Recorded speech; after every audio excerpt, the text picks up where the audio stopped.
Good morning बच्चों। तो कैसे हैं आप सभी? तो आप सभी ने सरस्वती पूजा बड़े ही धूमधाम से मनाई होगी।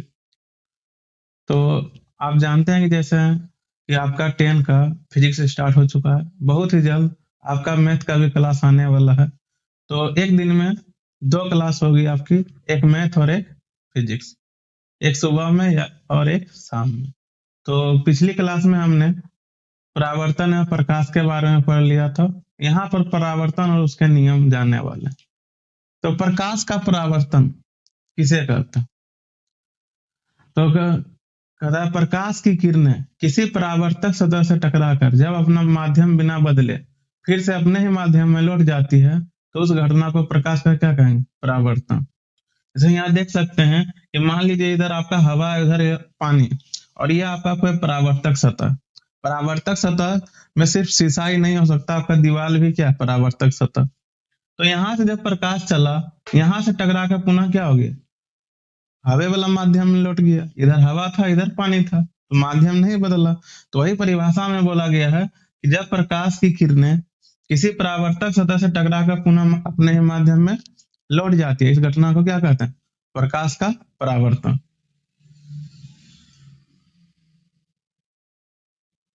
तो जो बच्चे इसका परिभाषा लिखना चाहते हैं, यहाँ बोर्ड पर लिख दिए हैं, आप लोग चाहो तो देख के लिख सकते हैं या स्क्रीनशॉट ले सकते हैं। उम्मीद है आपने ले लिया होगा स्क्रीनशॉट। अब देखिए कि प्रकाश का परावर्तन जो होता है 2 तरह से होता है, एक सममित और एक असममित। यानी जब किसी समतल सतह रहेगा, वहां से जो प्रकाश का परावर्तन होगा आपका सममित होगा। लेकिन यही अगर वक्र सतह यानी वो टेढ़ी मेढ़ी सतह है, वहां पर जब प्रकाश का परावर्तन होता है वह असममित होता है। अब सममित और सममित क्या होता है? जैसे यहाँ क्या है, आपका जो परावर्तक सतह है सीधा है, कहता है आपतित किरण जितना कोण पर आएगी उतने ही कोण पर आपका क्या हो जाएगा? परावर्तित किरण लौट जाएगी। तो कितना डिग्री, अगर मान लीजिए इसको 40 डिग्री पर डालिएगा तो इधर से लौटने वाला भी क्या होगा? 40 डिग्री। तो परावर्तित किरण को कितना डिग्री से डालें कि वह पुनः अपने ही पथ पर लौट जाए? तो यहाँ देख सकते हैं अगर 90 डिग्री पर डालेंगे तो फिर से क्या होगा? उसी रास्ते पर लौट जाएगा। अब इसमें कुछ पद है, जैसे हम देख रहे हैं आपतित किरण, परावर्तित किरण, परावर्तक सतह और आपतन बिंदु। अभी सब के बारे में जानेंगे। तो आपतित किरण किसको कहेंगे? देख रहे हैं ये क्या हो रहा है? आ रहा है, और ये क्या हो रहा है? लौट रहा है। तो आपतित किरण कहता है, यानी आने वाली किरण को, परावर्तक सतह पर आने वाली किरण को आपतित किरण कहते हैं। ये आपका क्या है? परावर्तक सतह। तो इस पर क्या हो रहा है? जो किरण आएगा उसको क्या कहेंगे? आपतित किरण।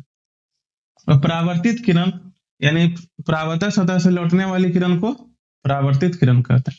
और ये आपका हो गया अभिलंब। तो जो आपतित किरण और अभिलंब के बीच कौन बनेगा उसको कहेंगे आपतन कोण, और जो परावर्तित किरण और अभिलंब के बीच बनेगा उसको कहेंगे परावर्तन कोण। तो इसके बारे में हम आगे टॉपिक पढ़ेंगे। तो यहाँ सबसे पहले आप जान गए कि परावर्तन क्या है, कि जब प्रकाश की किरणें किसी परावर्तक सतह से टकराकर पुनः अपने ही माध्यम में लौट जाती है, यह घटना क्या कहलाता है? प्रकाश का परावर्तन। अब प्रकाश के परावर्तन के कितने नियम? तो प्रकाश के परावर्तन के 2 नियम है जो कि बहुत ही इंपॉर्टेंट है। तो यहाँ पर प्रकाश के परावर्तन के 2 नियम अभी हम बोले थे कि जितना डिग्री का यह होगा उतना डिग्री का यह होगी, यानी जितना डिग्री का आपका आपतन कोण होगा उतने ही डिग्री का परावर्तन कोण होगा। अगर ये 40 है तो ये भी आपका 40 होगा, ये 45 है तो ये भी आपका 45 होगा। तो पहला नियम उसी से निकलता है कि आपतन कोण का मान परावर्तन कोण के मान के बराबर होता है। वही चीज यहाँ लिखा हुआ है कि आपतन कोण का मान परावर्तन कोण के मान के बराबर होगा। अब ये फिगर जिसको ध्यान में रखिएगा, यानी जिसको यह फिगर याद है या जो समझ गया है, वो ये 2 नियम आराम से लिख सकते हैं। जैसे जिसको ये फिगर समझ आ गया, तो पहला क्या था कि जितना डिग्री का यह कोण होगा उतने ही डिग्री का दूसरा कोण होगा। तो वही चीज इसको बोलते हैं आपतन कोण, इसको परावर्तन कोण। तो आपतन कोण जितना होगा उतना है परावर्तन। तो पहला नियम आप समझ गए। दूसरा नियम कहता है, अब देखिए आपतित किरण, इधर से परावर्तित किरण, और यहाँ जो डाला गया आपतन बिंदु, तीनों क्या एक ही सतह पर है। तो दूसरा नियम वही होता है कि आप आपतन कोण, सॉरी, आपतित किरण, परावर्तित किरण और आपतन बिंदु पर डाला गया लंब, तीनों एक ही समतल में होते हैं।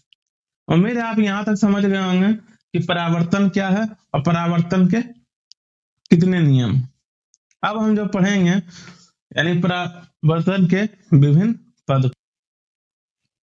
अब हम लोग जानेंगे परावर्तन के विभिन्न पद, यानी परावर्तन में क्या क्या होता है। जैसे यहाँ लिखा हुआ आपतित किरण, तो इसका परिभाषा होगा कि परावर्तक सतह पर पड़ने वाली किरण को आपतित किरण कहते हैं। तो यानी जो आता है, यानी ओ से आना, ओ से आपतित, जो आ रहा है किरण उसको क्या कहेंगे? आपतित। परावर्तित यानी जो लौट रहा है, यानी जो परावर्तक सतह से टकरा कर लौटती है उसे क्या कहेंगे?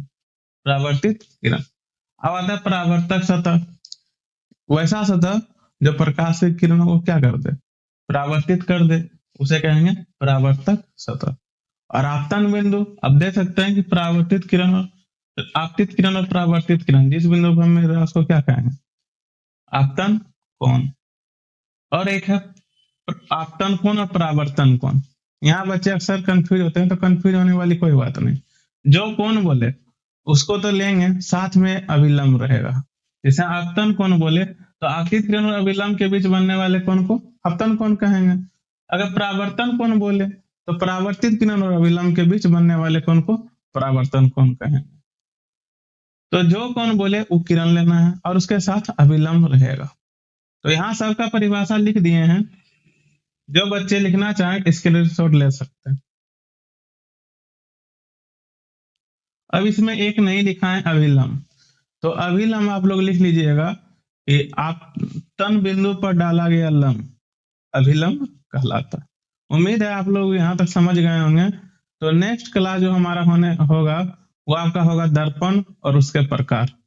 अगर आप सभी को वीडियो अच्छा लगे तो लाइक जरूर करें, और जो भी आपके भाई बहन इस बार 10वीं की तैयारी शुरू करने वाले हैं उन्हें यह वीडियो शेयर जरूर कर दें। तो आपका संपूर्ण सब्जेक्ट का जो होगा, यानी जितना भी आपका सब्जेक्ट है 10th में, सबका क्लास इसी चैनल पर आने वाला है। तो अभी 2 क्लास शुरू होगा आपका फिजिक्स और मैथ।